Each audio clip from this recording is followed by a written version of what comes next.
Hi everyone, thank you for joining me for another video. I am Mo from Off the Heart Style, and today I want to talk to you about Michelle Obama's Becoming.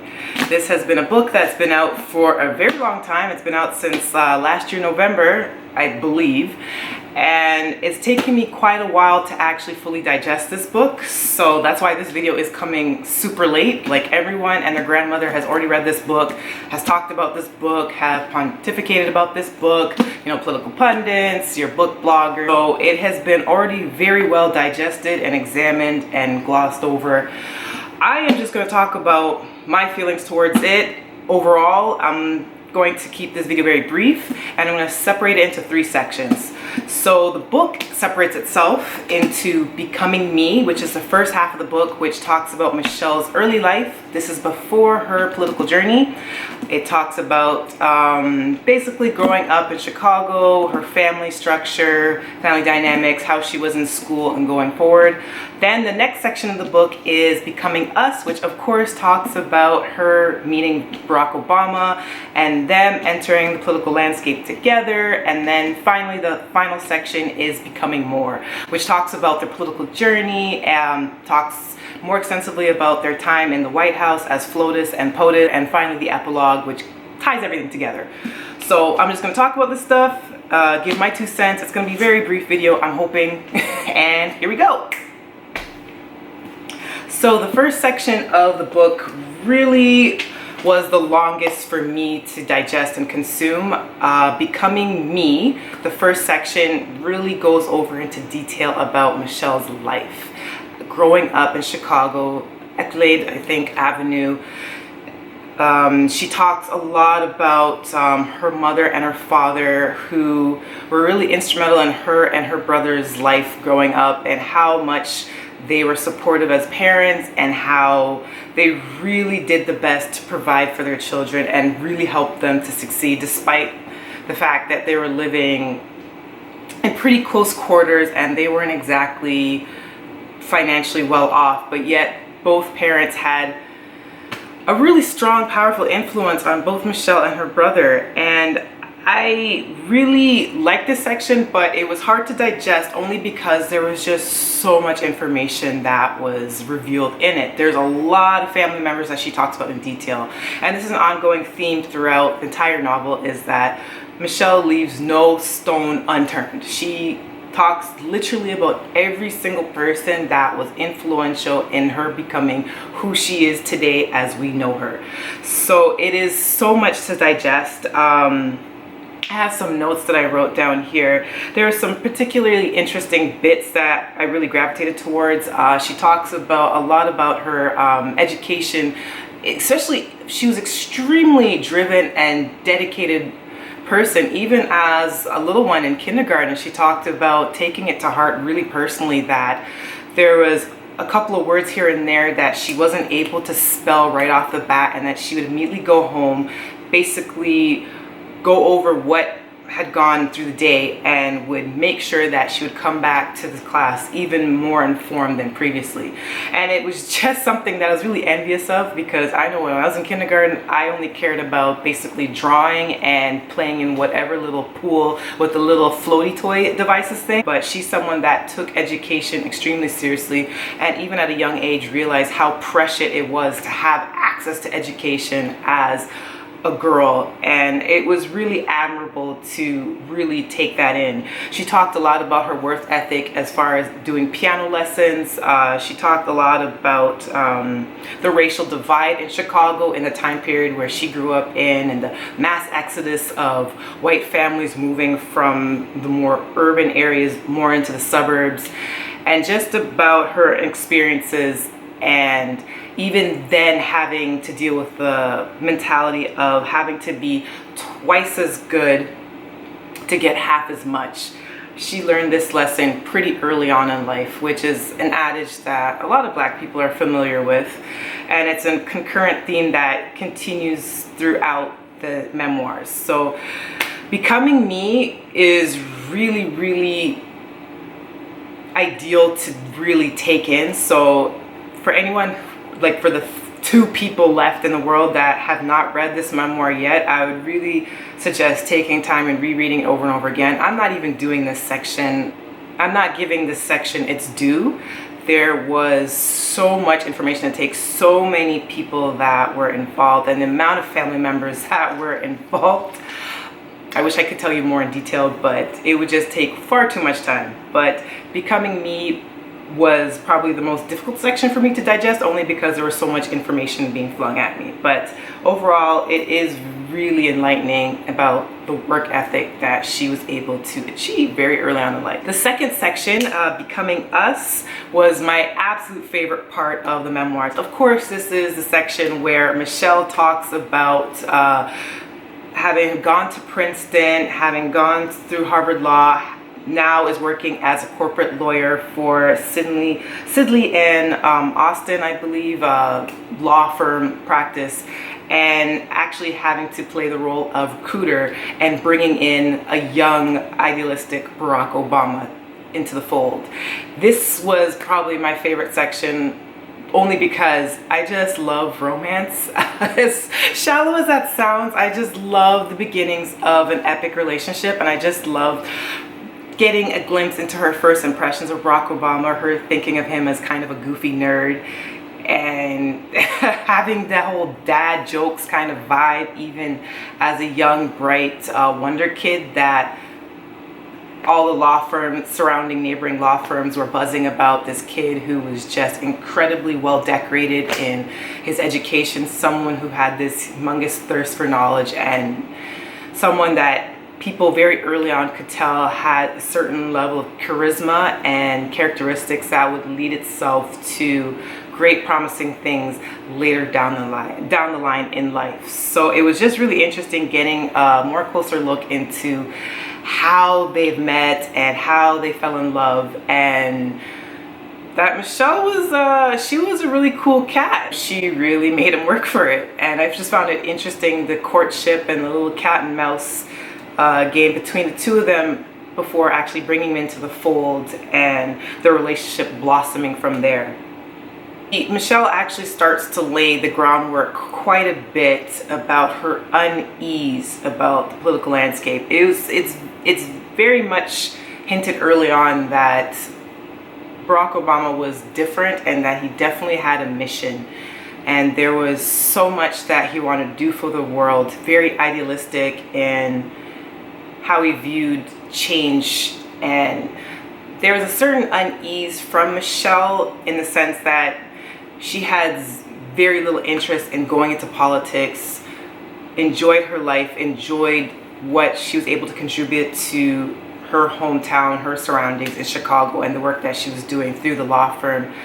And you could really sense the early unease, and as the section progresses into them actually marrying, being together, and the journey towards Barack going into the Senate, trepidation on Michelle's part, which in turn, as a reader, sort of casts Barack Obama in not in the greatest light, because there seemed to be some friction between them as far as where they would like to take their life.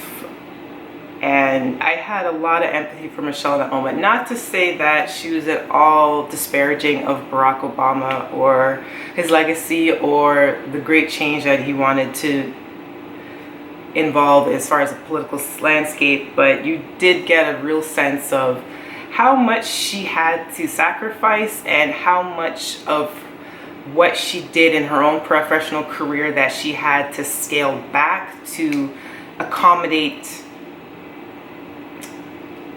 his career going forward, which I thought was really fascinating. And there is a mantra that was repeated quite diligently throughout this section, which was, am I enough? And yes, I am. Are we enough? Yes, we are. I really loved that mantra that was repeated on and so forth throughout this section. It was very much my favorite part.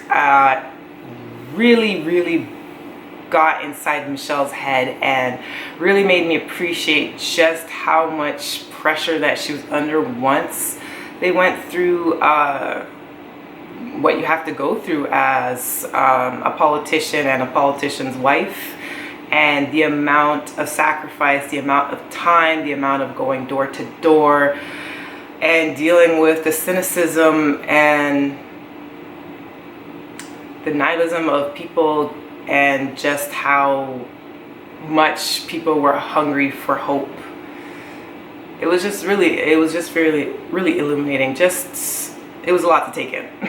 Becoming More, the third section of the book, I have really mixed feelings about this section. This section talks about a lot about the turbulent ramifications of being a political family, being a FLOTUS, being a first lady, not having a clearly defined role as what you're doing. Obviously, as president, you have a job, you have a lot of high stakes situations that you have to enter with a cool, calm head. And first lady, essentially you're supposed to be there as an arm piece. She talks a lot in Becoming More about the scrutiny she faced as FLOTUS, everything from the dresses or the outfits that she would wear, the wardrobe. In Becoming More, Michelle talks a lot about the pressures of being the FLOTUS, of trying to have a role within the administration where you don't want to overstep your bounds, because you know that your husband is the POTUS and he has his role in what he's doing. You as a FLOTUS, there's only so much you can do, and as decorated and as intelligent of a woman as Michelle is, you know, she had to defer and take a step back and to assist in the many ways that she could. And she even touched upon it earlier in Becoming Us section about how nervous she was about every single facial tick and everything that she would say out of her mouth that would be dissected with a fine microscope through media, through political pundits, through journalists, and etc. And that every step that she would take would affect her husband's platform and what he was doing going forward. And in Becoming More, she dives into that even more so, talking about how much what she wore was dissected,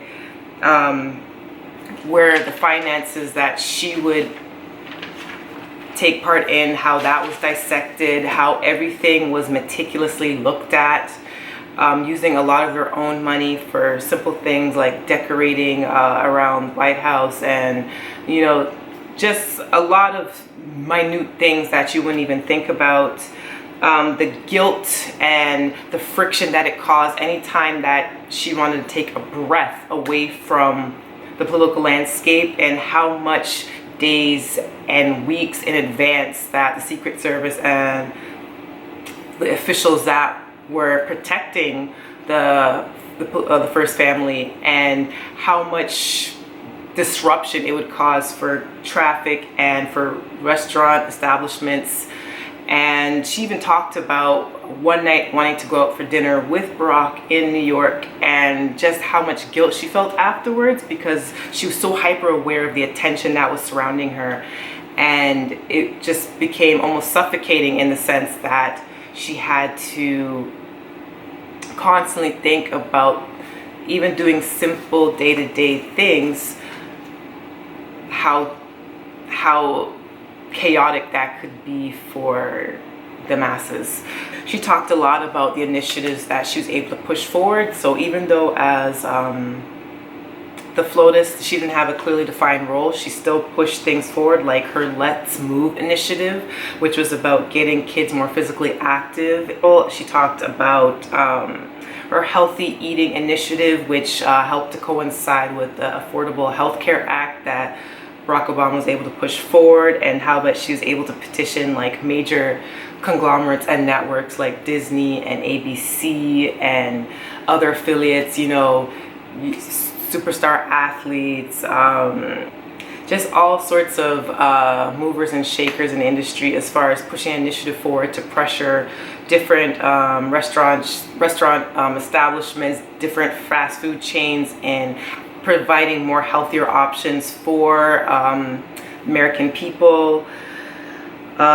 She made just a concentrated effort to increase reimbursements for federally subsidized meals in schools, taking pride in just her platforms and a lot of the pushback that she got from doing that. In addition, she did say overall that she was able to find a lot of strength in her soft power.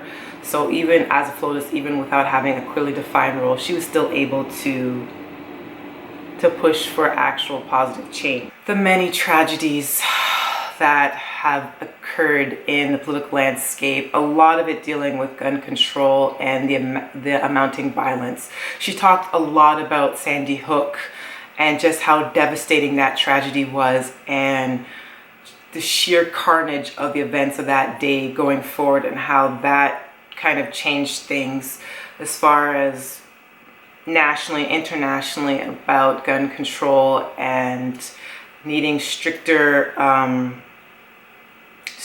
laws and provisions and screenings for owning firearms. And it's just, honestly, it's demoralizing reading about it.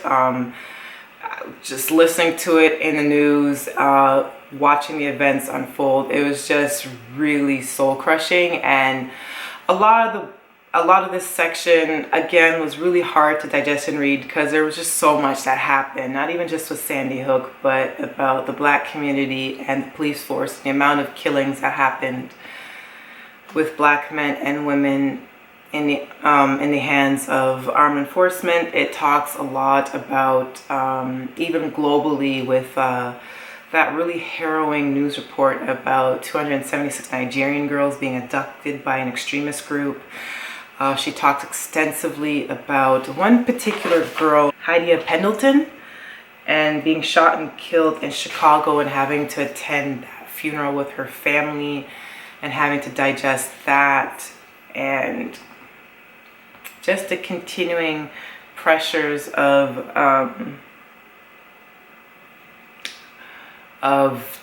having to be the calming balm to the nation while having to deal with your own turbulent emotions, and feeling powerless in the sense that there's so much you want to do to change, but knowing that there's so much patience involved in being a part of the government, and that a lot of the changes and the effects that you want to see in the world take many years to even a lifetime to see going forward.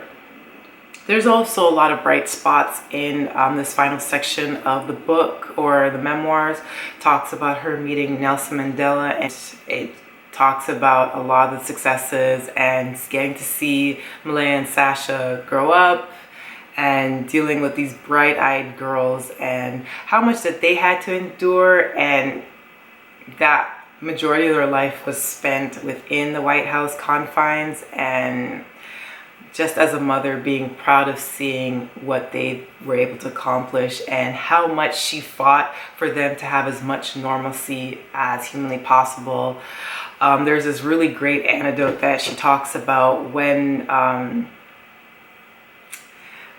the legalization of marriage between same-sex couples was pushed through, and the celebrations of that, which was on the tail end of another tragedy, actually, before this miraculous news came forward, and just the celebratory feeling, and her and Malaya actually sneaking out the White House to go on the front lawn to see the projection of the rainbow flag on the White House, and just take in the celebrations of that. She talks about the election in November of 2016, and how going forward she still has the messaging of hope, and that even though change and progress can really seem slow, it's going to take some time to really be the change you see in the world. And she still is very adamant about her saying, when they go low, we go high. She still is very much a believer of that adage. Overall, it was just a really, really comprehensive read. I am not doing the novel at all justice. I'm just skimming over the finer details. I mainly just made this video to say that I was really happy with being able to finally read it and really take in her life, and if at all possible, I am even more in admiration of her. I would love to meet this woman one day. I am manifesting that, but I just love the book. It did take me a long time to digest. It is a long book. It's a deceptively small looking book. Again, it clocks in at 426 pages, give or take, but there's a lot of information to digest. I recommend, if you are the one of 5 people who still haven't read this memoir, read it. It will change your life. At the very least, it'll give you a much deeper perspective of what she went through in the political office, just how incredibly driven and intelligent and determined that she was. And it does give you hope that if you're someone that's of different nationality, creed, race, religion, and you're looking to want to make an impact in the world, but you don't see a lot of people that look like you, and wondering if your voice will be heard or if your authenticity will ever be celebrated, she does encourage you to just continue to push forward, to strive the best you can, to do whatever you can in the conditions that you are in to better yourself, and to know that with hope, you too can make great impact in this world, no matter what you look like. And I'm going to take that messaging going forward.